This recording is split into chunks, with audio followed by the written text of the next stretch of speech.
Hello and welcome. I'm Barkha Dutt. You're with the Mojo Story. In a moment from now, we'll be talking to Congress leader Manish Tewari on the Punjab pandemonium and the fault lines it has exposed within the party.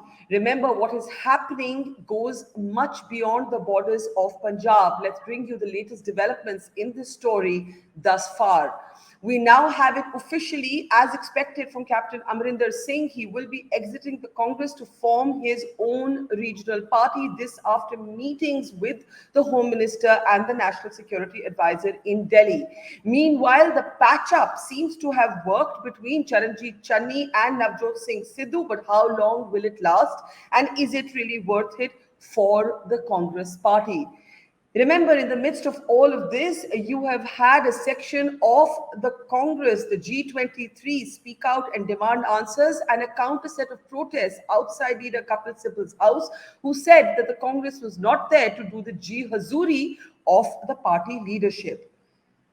From all of this, the big question that seems to be arising is the eroding authority of the Gandhi family. Will there be a mutiny in the Congress? Does the Congress, in fact, have to split and break up before it can get better all over again? All of this coming even as the Trinamool Congress is now taking a swipe directly at the Congress, telling Mojo Story earlier that the Congress was a comedy club as well as a bunch of feudal zamindars. Not from the BJP, remember, that coming from the Trinamool Congress. Let's introduce our guest today, Manish Tewari, former Union Minister, Congress Member of Parliament from Punjab, and among those who has spoken up on the side of Kapil Sibal, especially calling out what happened, the hooliganism outside Mr. Sibal's house. Manish, welcome, and let me ask you how optimistic you feel about the fact that the peace agreement between Sidhu and the party will hold, because you've gone on record to say that you think the handling of what's happened in Punjab is appalling. Do you have any reason to feel optimistic, or do you share the disquiet of many Congress members as to what's gone down in Punjab? Barkha, let me widen the ambit of this discussion and give you a certain perspective to contextualize our discussion. And since I speak from lands very far away from Normandy at the moment, it allows you a bit of distance between what is happening back home and also a moment to reflect about how things have panned out. If you were to rewind back to 1966, when the current state of Punjab came into existence as a consequence of the Punjabi Sabha agitation and the commitment which was given to Sant Fateh Singh by former Prime Minister Lal Bahadur Shastri, since then, Punjab has had a turbulent ride. 66, the Punjabi Sabha agitation culminated in the trifurcation of Punjab into Haryana and Himachal Pradesh. And no sooner, 6 years later, the Anandpur Sahib resolution actually came into existence. And the Anandpur Sahib resolution subsequently led to a situation whereby Punjab, unfortunately, had to experience 15 years of unstinted militancy supported and aided and abetted by our Western neighbor. It left 35,000 people dead. Most of them congressmen, entire families were wiped out in order to safeguard the unity and integrity of both Punjab and the country. The short point being that the peace in Punjab was hard won. The price was paid in blood by the Punjabis. And so, therefore, whenever the state has ever gone into a specter of instability, be it between 1980 and 1983, or the kind of instability that we are seeing now, the only beneficiary of that unfortunate situation is the deep state in Pakistan, and you understand it better than anybody else. I was recently at a regional security conference, and I can tell you the kind of hubris that the deep state in Pakistan is belaboring under after their perceived victory in Afghanistan. It is only a matter of time before that surplus militant capacity gets diverted our way. Kashmir and Punjab have always been on the front lines. And therefore the stability of Punjab is or remains paramount, especially given the fact that the social fabric is stretched taut as a consequence of the agitation against the farm laws, which has been going on for the past 1 year, in which each and every of the 12,000 odd villages of Punjab are involved. So, therefore, unfortunately, we've entered a very, very fluid era. And that is why I said that people who were charged with the remit of handling Punjab in the AICC, they never really were able to appreciate the very unique and the very difficult and sensitive situation that a border state like Punjab, which is at the receiving end of the depredations of the ISI, has to contend with. And unfortunately, things have panned out in a manner which I regretfully say is to the detriment of Punjab.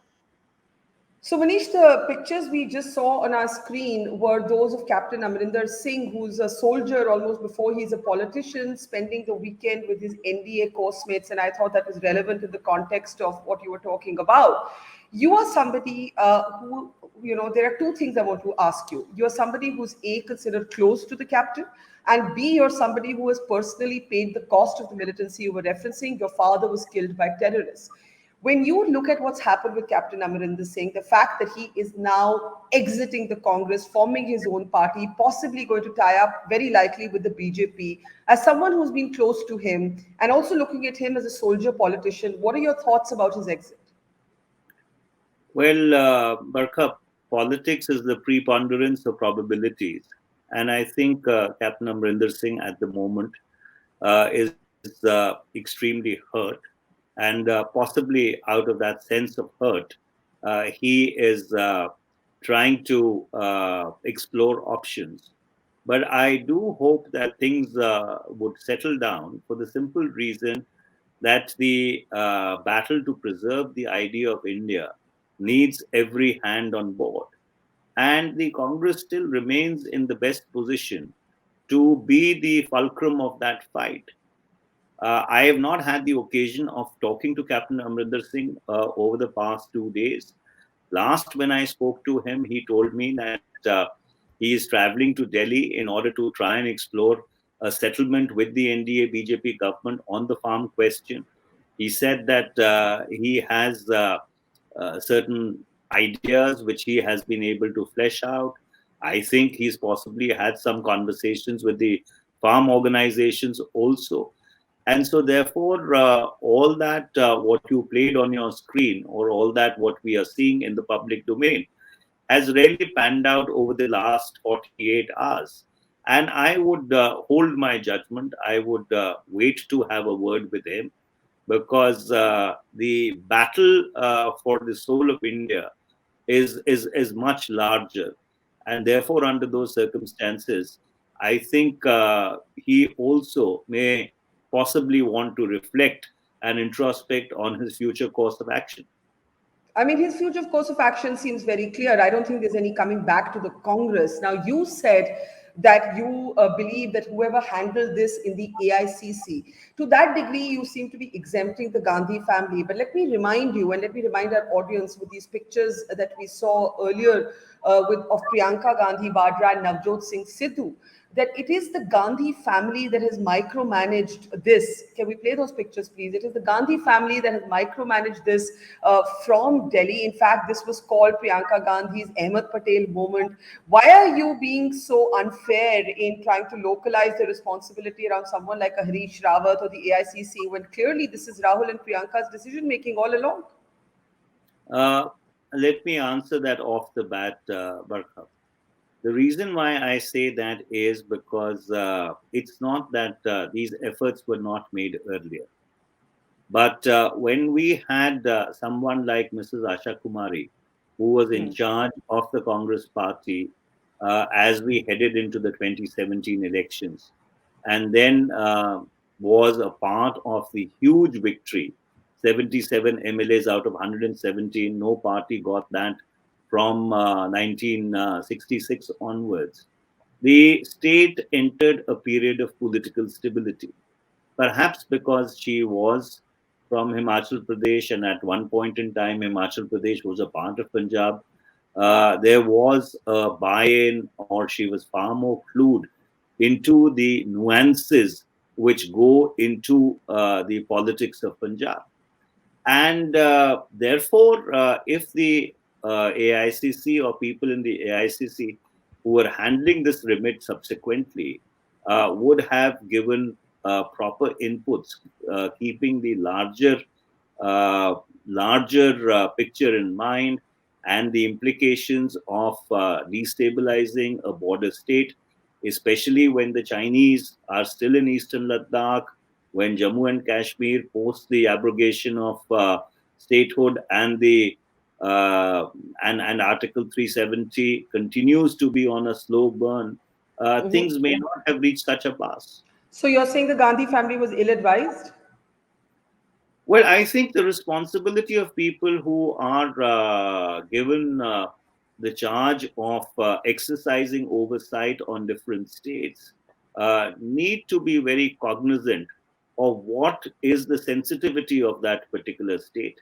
And I think somewhere down the line, that particular aspect, which is possibly the most critical when you make decisions with regard to a state like Punjab or Jammu and Kashmir, especially given the fact that the 2017 mandate was about three markers.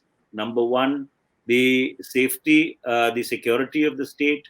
Number two, the safety of the people of the state. And number three, political stability. Those three markers, if they would have been kept in mind, and then some kind of a modus vivendi would have been arrived at, we would have not really come to this pass. What is the word or the adjective that you would use to describe the party's handling of the Punjab crisis? Well, given the fact that I'm fairly liberal with the use of my adjectives, but erring on the side of circumspection, I would just say that things were not handled properly. That's There is very understated of you. Not there, like there, you. there, You're there, not being much of a Punjabi there in the adjectives you're choosing. there is a certain elan and there is a certain sensitivity which needs to be brought to such situations, and I think that elan, that sensitivity was missing. Where you required a scalpel, you unfortunately ended up using a hammer, and therefore the implications are in front of us. Where you required a scalpel, you ended up using a hammer, I think is well put. Now, here's my question. You said Captain is hurting. And as I said before, you're someone who is close to him. Uh, if he were to form his own party, would you stay in the Congress or would you consider joining hands with him? I Well, mean, there's no if actually. He is going to form his own party. He said that.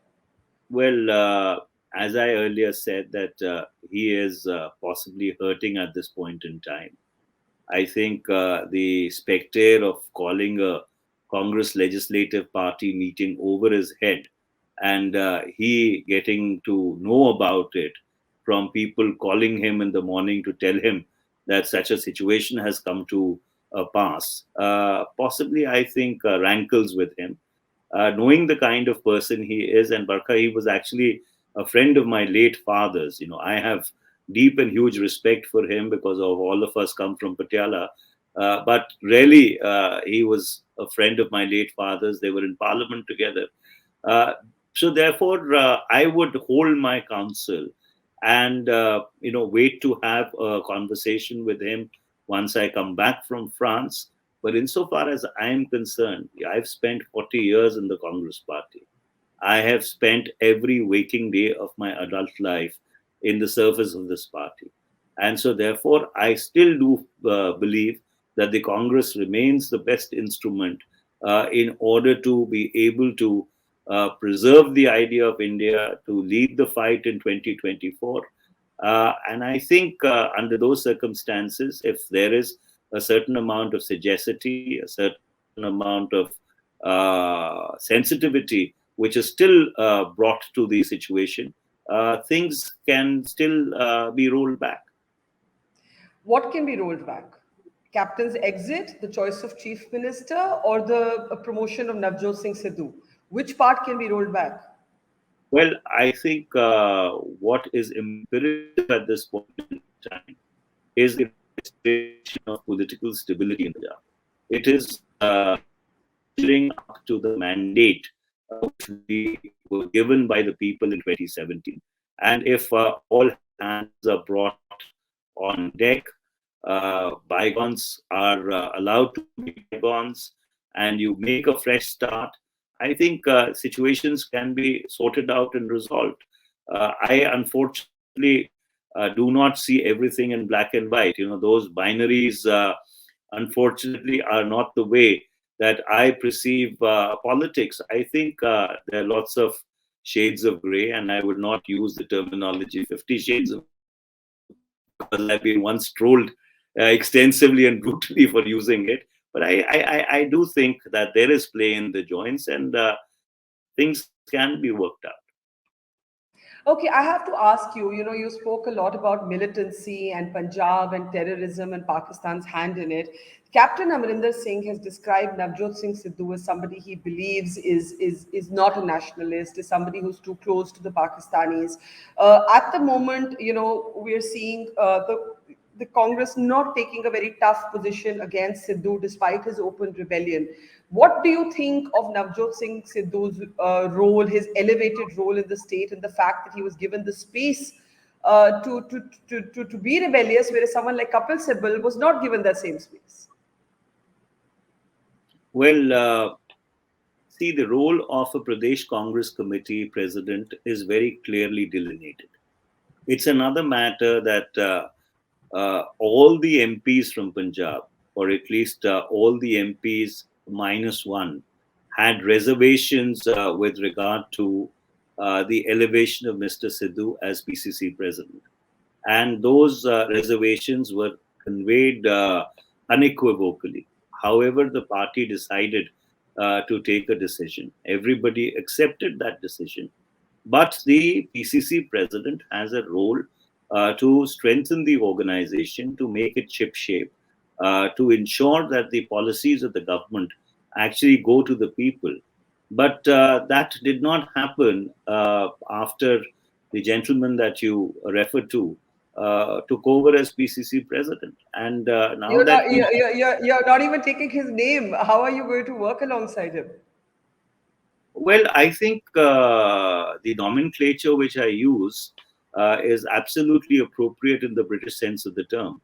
And therefore, we will leave it at that. And we have a new chief minister now. The chief minister, in addition to being someone who's come up from the grassroots, is also an MLA from one of the 9 constituencies which fall within my parliamentary constituency. We worked very closely together over the past 2 years. Uh, I have great respect for his sagacity and wisdom. And so, therefore, under those circumstances, he should be allowed to perform. There should So, not be unnecessary interference or undue looking over the shoulder all the time. So you, since he who cannot be named, you said the gentleman who has been appointed to the post of state Congress president till he actually quit from that post and then was cajoled all over again. Am I to hear you say that he, in your estimation, must not be, if all goes well and he returns to the fold, he must not be the chief ministerial candidate in the polls? Because we've had some very vague descriptions by the Congress over who will be the face of the party. Well, I think all this now lies in the realm of unanswered questions for the simple reason that, given the manner in which the dynamic around Captain Amrinder Singh is shaping up, you also have the entire farmers' imbroglio, which may be coming to some kind of a resolution. Therefore, there is a lot of balls in play. And under those circumstances, that's why I began by saying that this is the time when someone, if in a cool-headed manner, employing all the sagacity which is required, handles the situation in a delicate manner, things can be retrieved, and the Congress party can still, in a very cohesive manner, be able to fight the next elections in Punjab. Okay, I don't see the cohesion that you're referencing. Maybe you're more optimistic than I am. I want to ask you in the end, several of you took to Twitter today. You were among those to criticize what had happened outside the residence of Kapil Sibal. Among the things that Kapil Sibal raised was about the protests, the hooliganism, of course, has been condemned. But among the questions he raised was who is taking decisions? The Congress is headless. He called for elections. He asked, why are people leaving the party? This isn't just about Punjab. We've seen in Goa now your former chief minister actually joined the Trinamool. We've seen Sushmita Dev join the Trinamool. We've seen the Trinamool now attacking the Congress and saying, hey, end armchair politics. Mamta is now the pivot of opposition politics. We've even seen the former Goa chief minister saying it was Prashant Kishore who approached us. How do you see the statements and the questions asked by Kapil Sibal and what happened thereafter? Well, there are two strands to your questions, and let me address them one by one. Insofar, what happened at the residence of Mr. Kapil Sibal is absolutely despicable, needs to be condemned in the strongest possible terms, and I do hope that the Congress president takes a very serious view of it. Let me give you an example, a rewind by Redux. In 1987, when Mr. Vishwanath Pratap Singh left the Congress party, and he was late Prime Minister Mr. Rajiv Gandhi's betanor, some people decided to become adventurous, and they ended up misbehaving with him when he had gone to the Delhi University, I think St. Stephen's College, if I remember correctly. And Mr. Gandhi was so miffed that he actually expelled those people from the Congress party. And if it wouldn't have been for Mr. Ghulam Nabi Azad's intervention, they may have been lurking somewhere in the sands of time. So those were the traditions of the Congress party, that even though the late Prime Minister Rajiv Gandhi felt a great sense of betrayal, that a person whom he had made finance minister, whom he had made defense minister, had decided to leave and was bad mouthing him at that point in time. But he still did not countenance any misbehavior with even a political opponent. That is the culture of the Congress party. So therefore, you may have a quibble with what Mr. Kapil Sibal says, but that does not give you the license to indulge in hooliganism and go to his house and jump on the car and throw tomatoes inside the house.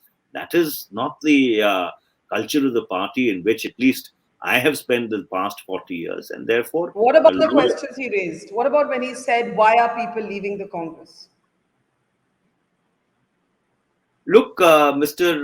Ghulam Nabi Azad has written a letter, asking for a meeting of the Congress Working Committee precisely on these questions. That what is the electoral preparedness in the 5 states that are going to the polls?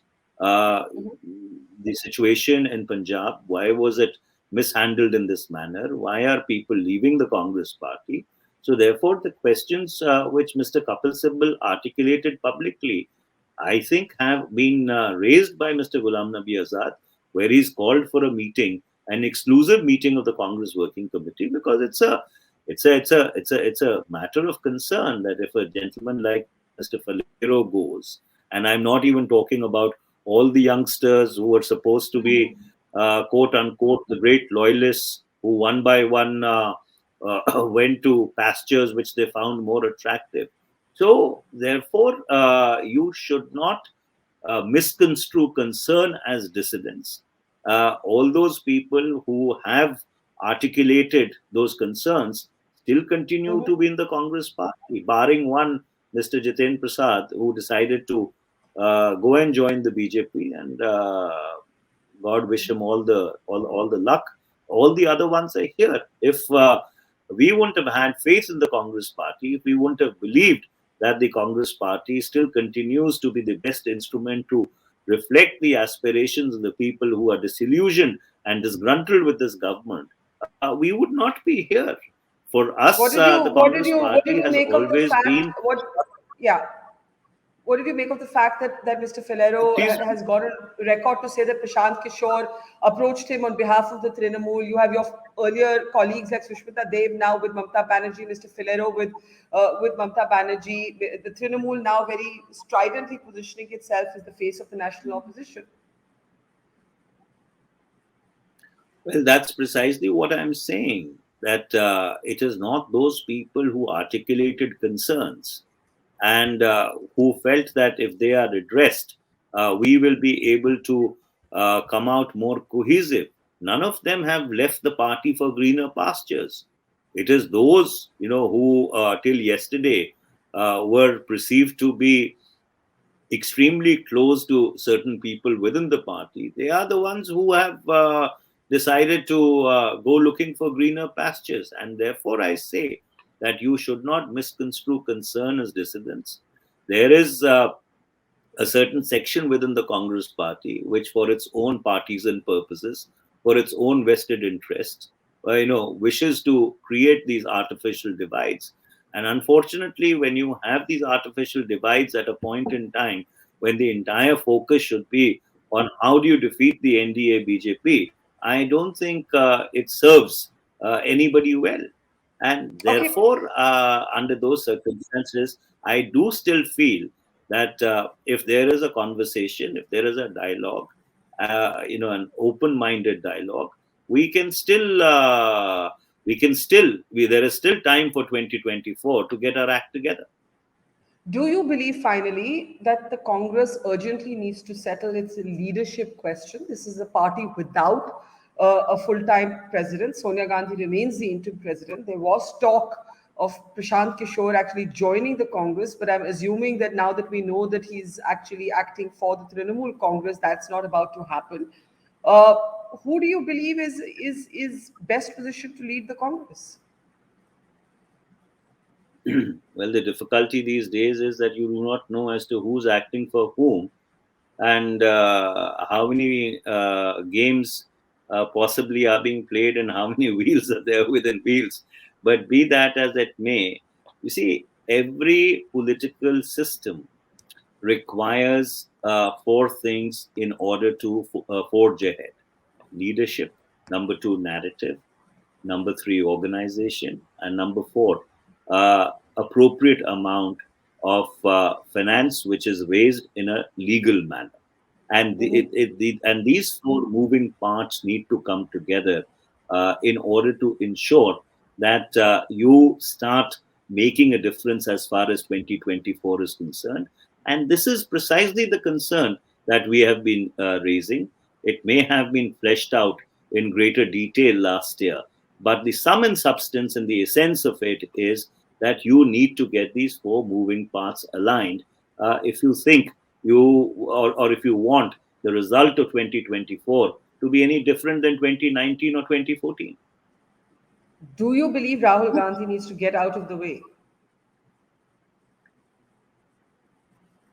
Barkha, Mr. Rahul Gandhi was unanimously elected as the president of the Indian National Congress by each and every worker and leader of the Congress party.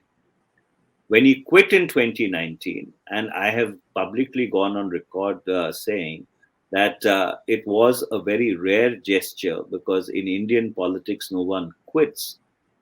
Everybody tried to persuade him or at least told him that he should come back. So, therefore, if anybody thinks that this is about Rahul Gandhi or this is about a particular individual, they are absolutely mistaken. This is about the idea of India that you and I grew up with, the idea of India which is being assaulted every day over the past 7 years. It's about preserving that idea of India. It is much beyond individuals. Okay, we leave it there. All I will say in the end, Manish, although you've been quite cautious in locating responsibility at the door of the Gandhis, is that the buck always stops with the leader. And right now, the leaders of the Congress party are Rahul and his sister and their mother Sonia Gandhi. And sooner or later, the Congress is going to have to resolve these issues before it can in fact take on the BJP. Thank you, Manish. Pleasure as always. I think, Barkha, I would just like to come in for a moment and say that if the Congress party has to move ahead, you require each and every person, all hands on deck, from the smallest worker to people who've served the party for 40 to 50 years. Each of them has a role. And if you recognize that role and you recognize the fact that they bring experience to the table, I do not think anything is lost. Even someone like Captain Amrinder Singh, who today, maybe out of a sense of anguish, is articulating things in a particular manner. If things are handled properly, I don't think the situation is irretrievable. And it is in the interest of the Congress party, in the interest of the leadership of the Congress party, that keeping 2024 in mind, the larger battle for the idea of India in mind, that these things need to be really kept aside. And a fresh attempt needs to be made in order to integrate the party and make it cohesive. Okay, let's see if that happens. I have my doubts. You're still optimistic. Thanks for talking to us, and see you soon. Wonderful. Bye. Bye. It's great to see you here. Thank you for watching our work. If you haven't subscribed yet, don't forget to click the bell icon and subscribe to Mojo Story. And